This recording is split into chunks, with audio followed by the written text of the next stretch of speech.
ต้องทำเป็นหลอกตัวเองทำเหมือนไม่มีอะไร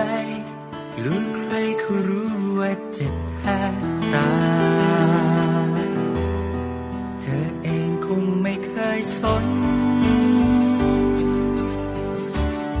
คนอย่างฉันจะเป็นอย่างไร